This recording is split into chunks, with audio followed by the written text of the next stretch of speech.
بسم الله الرحمن الرحيم. إذا وقعت الواقعة ليس لوقعتها كاذبة خافضة رافعة. إذا رجت الأرض رجا وبست الجبال بسا فكانت هباء منبثا وكنتم أزواجا ثلاثة فأصحاب الميمنة ما أصحاب الميمنة وأصحاب المشأمة ما أصحاب المشأمة والسابقون السابقون أولئك المقربون في جنات النعيم ثلة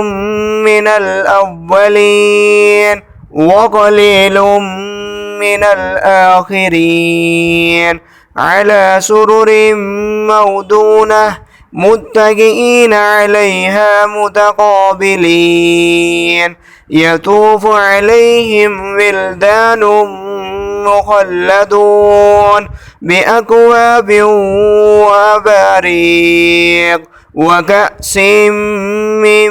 معين لا يصدعون عنها ولا ينزفون وفاكهة مما يتخيرون ولحم طير مما يشتهون وحور عين كأمثال اللؤلؤ المكنون جزاء بما كانوا يعملون لا يسمعون فيها لغوا ولا تأثيما إلا قليلا سلاما سلاما. وأصحاب اليمين ما أصحاب اليمين في سدر مخضود وطلع ممدود وظل ممدود وماء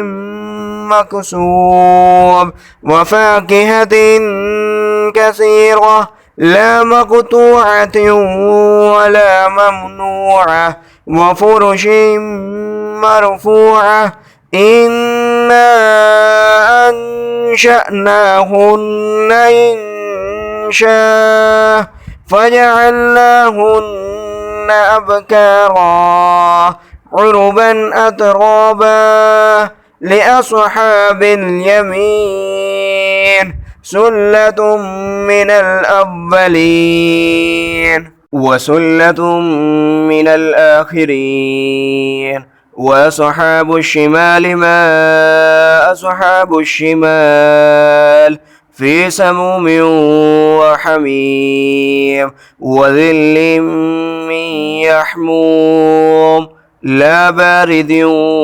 ولا كريم إنهم كانوا قبل ذلك مترفين وكانوا يصرون على الحنث العظيم وكانوا يقولون أئذا متنا وكنا ترابا وعظاما أئنا لمبعوثون أو آباؤنا الأولون قل إن الأولين والآخرين لمجموعون إلى ميقات يوم معلوم ثم إنكم أيها الضالون المكذبون لآكلون من شجر من زقوم فمالئون منها البطون فشاربون عليه من الحميم فشاربون شرب الحيم هذا نزلهم يوم الدين نحن خلقناكم فلولا تصدقون أفرأيتم ما تمنون أأنتم تخلقونه أم نحن الخالقون نحن قدرنا بينكم الموت وما نحن بمسبوقين على أن نبدل أمثالكم وننشئكم فيما لا تعلمون ولقد علمتم النشأة الأولى فلولا تذكرون أفرأيتم ما تحرثون أأنتم تزرعونه أم نحن الزارعون لو نشاء لجعلناه حطاما فظلتم تفكهون إنا لمغرمون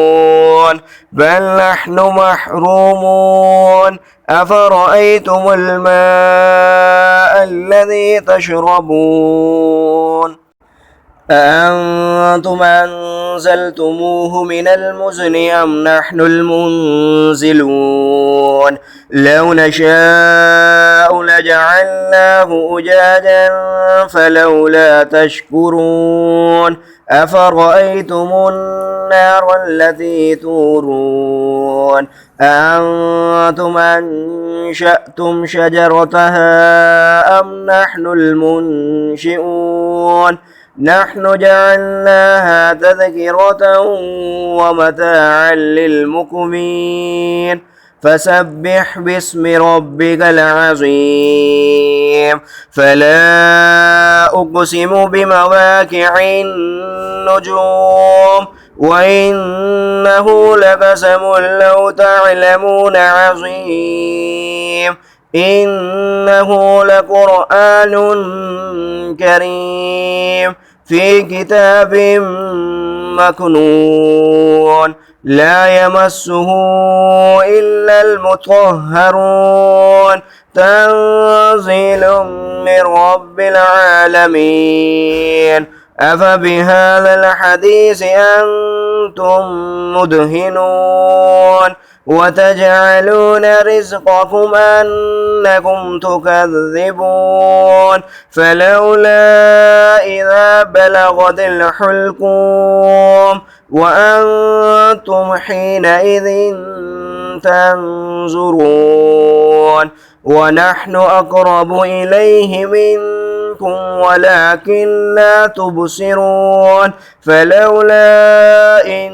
كنتم غير مدينين ترجعونها إن كنتم صادقين فأما إن كان من المقربين فروح وريحان وجنة نعيم وأما إن كان من أصحاب اليمين فسلام لك من أصحاب اليمين وأما إن كان من المكذبين الضالين فنزلهم من حميم وتسلية جحيم إن هذا لهو حق اليقين فسبح باسم ربك العظيम। ए अल्लाह, इस कलाम के पढ़ने में कोई गलती खुदाई हो गई हो तो अपनी शान रहीमे के सदक़े से माफ़ फरमाना। आमीन।